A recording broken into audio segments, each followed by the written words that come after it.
金槌の作り方。使用するバルーンはこちら。260クロームシルバーを2分割してください。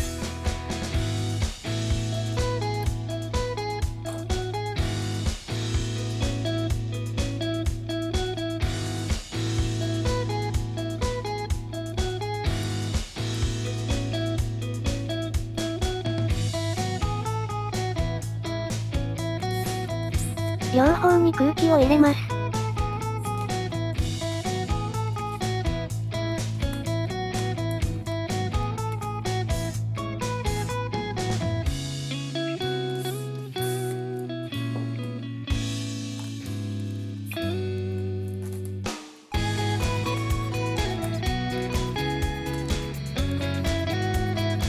チューリップツイストを作ります。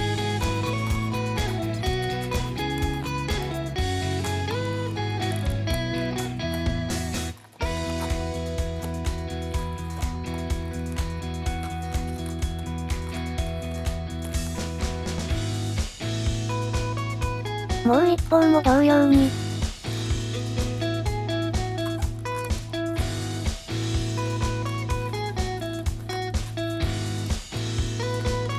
4センチのバブルを作り、もう一方のパーツに絡めます。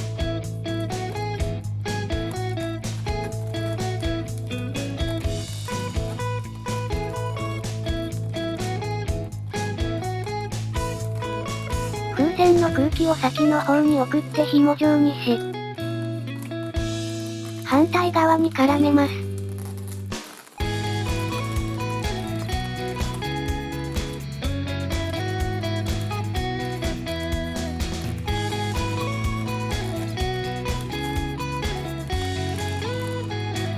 両方の風船で3センチのバブルを作り、ひねり合わせます。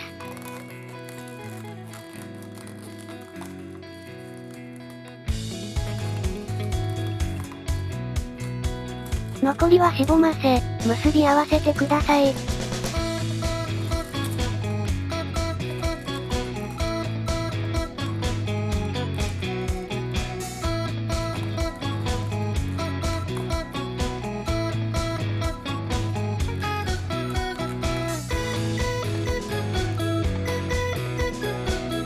260茶色を膨らませます。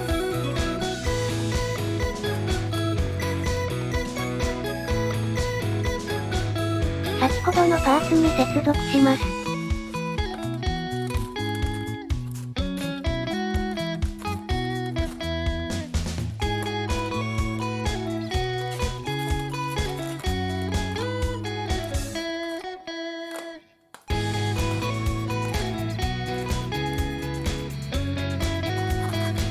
絞りひねりを2つ。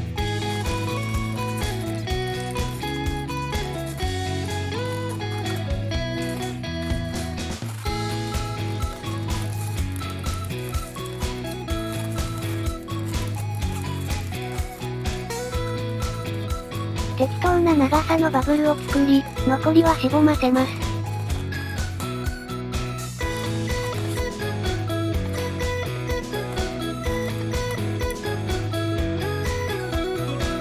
これで完成です。お疲れ様でした。